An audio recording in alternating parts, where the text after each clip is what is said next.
Hello friends, welcome to DK kitchen. આજે આપણે મુંબઈનું famous street food બનાવવાના છીએ. તો ચાલો કેવી રીતે બનાવવું એ જોઈ લઈએ. જોઈને જ ખાવાનું મન થઈ જાય તેવા આપણે બ્રેડ પુડલા બનાવવાના છીએ. આ બ્રેડ પુડલા તમે બાળકોને લંચ બોક્સમાં પણ આપી શકો છો. આને તમે કોઈ પણ ગેસ્ટ આવ્યા હોય તો તમે નાસ્તામાં પણ સર્વ કરી શકો છો. તો ચાલો ફટાફટ બનાવવાનું શરૂ કરીએ. તો એના માટે આપણે એક બાઉલમાં 1.5 કપ જેટલો બેસન લઈ લેવાનો છે. બેસન આપણે ચાળીને જ હંમેશા લેવાનો. તો અહીંયા આપણે 1.5 કપ બેસન લઈ લીધો છે. તો હવે આપણે તેમાં થોડા મસાલા એડ કરી દેવાના છે. તો પહેલાં આપણે તેમાં મીઠું સ્વાદ પ્રમાણે એડ કરી દેવાનું છે. મેં અહીંયા અડધી ચમચી એડ કર્યું છે. પછી અડધી ચમચી જેટલું લાલ મરચું પાવડર, અડધી ચમચી જેટલી હળદર. હળદરથી તેનો કલર ખૂબ સરસ આવે છે. પછી અડધી ચમચી જેટલો અજમો લઈ લેવાનો છે. અજમાને આપણે આ રીતે મસળીને એડ કરવાનો છે. અજમો આપણી પાચન શક્તિ સારી કરે છે, એટલે અજમો આપણે વધારે એડ કરવો હોય તો પણ કરી શકો છો. અને તેની સુગંધ પણ ખૂબ જ સરસ આવે છે.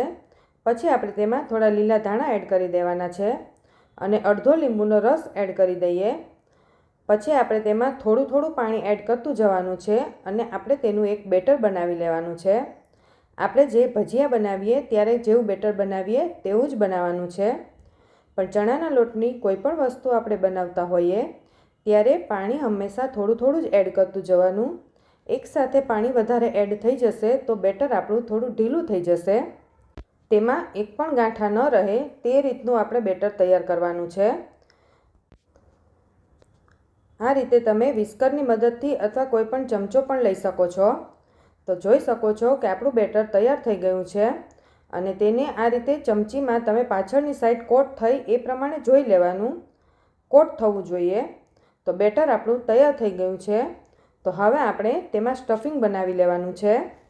તો તેના માટે અહીંયા મેં છીણેલું ગાજર, છીણેલું બીટ, થોડા કેપ્સિકમને એકદમ ઝીણા કટ કરી લેવાના છે. અડધું ટમેટું કટ કર્યું છે અને એક લીલું મરચું એડ કર્યું છે. તમે જો કાંદા ખાતા હોય તો એ પણ તમે એકદમ ઝીણા સમારીને એડ કરવાના.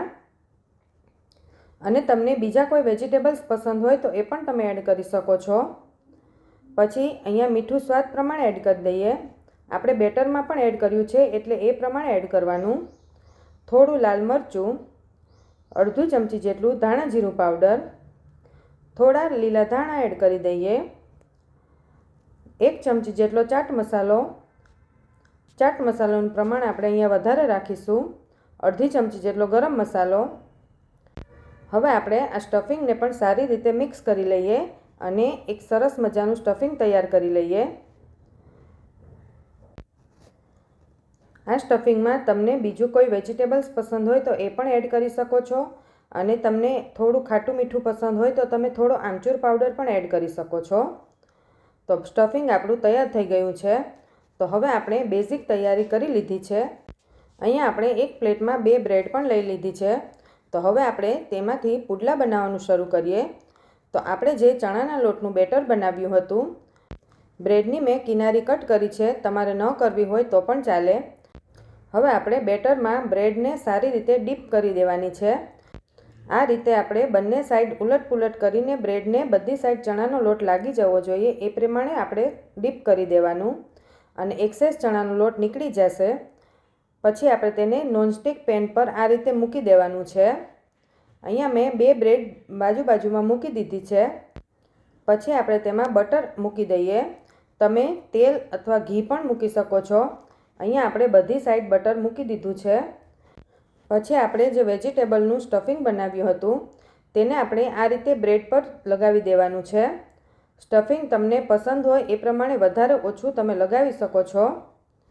બંને બ્રેડ પર આપણે સ્ટફિંગ સારી રીતે પાથરી દેવાનું છે. આ રીતે તમે જોઈ શકો છો કે બંને બાજુ આપણે સ્ટફિંગ લગાવી દીધું છે. હવે તેને આપણે એકદમ ગેસની સ્લો ફ્લેમ પર ચડવા દેવાનું છે. ગેસની ફ્લેમ એકદમ સ્લો જ રાખજો. હાઈ રાખશો તો નીચેથી બ્રેડ આપણી બળી જશે. એટલે સ્લો ફ્લેમ પર ચડશે તો સ્ટફિંગ પણ સારું એવું ચડી જશે અને ચણાનો લોટ પણ આપણો ખૂબ સરસ એવો ચડી જશે. આ રીતે પહેલાં આપણે એક સાઈડ તેને 3 થી 4 મિનિટ માટે ચડવા દેવાનું છે. પછી આપણે તેને પલટાવવાનું છે.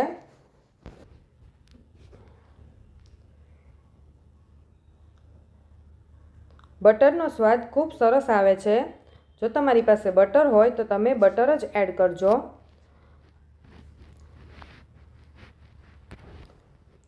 હવે આપણે એક સાઈડ બ્રેડ આપણી ખૂબ સરસ ચડી ગઈ છે, તો હવે આપણે તેને પલટાવી લેવાનું છે. આ રીતે તમે ધીરે રહીને પલટાવી લેજો. જો તમને ન ફાવે તો તમે 2 બ્રેડ અલગ અલગ કરીને પણ કરી શકો છો. હવે આપણે જે સ્ટફિંગની સાઈડ છે એ બાજુ પણ આપણે લગભગ 2 થી 3 મિનિટ ચડવા દેવાનું છે, જેથી વેજીટેબલ પણ આપણા ખૂબ સરસ ચડી જશે અને સ્ટફિંગ બધું બ્રેડની સાથે એકદમ સરસ ચીપકી જશે. અને એ સાઈડ પણ પાછું બટર અથવા ઘી લગાવી દેવાનું. 2 થી 3 મિનિટ પછી પાછું આપણે તેને પલટાવી લઈએ. તો સ્ટફિંગ આપણું એકદમ સરસ ચડી ગયું છે. પછી આપણે તેમાં ચીઝ એડ કરવાનું છે. તમે ચીઝની સ્લાઇસ હોય તો એ પણ એડ કરી શકો છો. મોઝરેલા ચીઝ પણ લઈ શકો છો.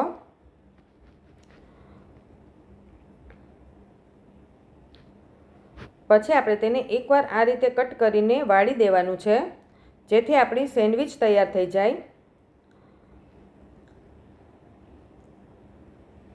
તેને વાળી લીધા પછી પણ આપણે લગભગ તેને 1 મિનિટ માટે ચડવા દેવાનું, જેથી ચીઝ આપણું એકદમ સરસ મેલ્ટ થઈ જશે.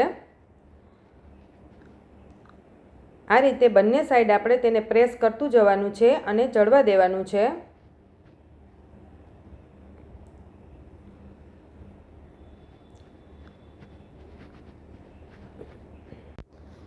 તમને અત્યાર સુધીનો મારો વિડીયો ગમ્યો હોય તો એક લાઈક કરી દેજો. આ રીતે બ્રેડ પુડલા આપણા તૈયાર થઈ ગયા છે. તો હવે આપણે તેને ઉતારી લેવાનું છે. તમારે કેટલું ક્રિસ્પી કરવું છે એ પ્રમાણે તમારે ચડવા દેવાનું. પછી આપણે તેને કટ કરી લેવાનું છે. હું તમને અહીંયા એક કટ કરીને પણ બતાવી દઉં છું.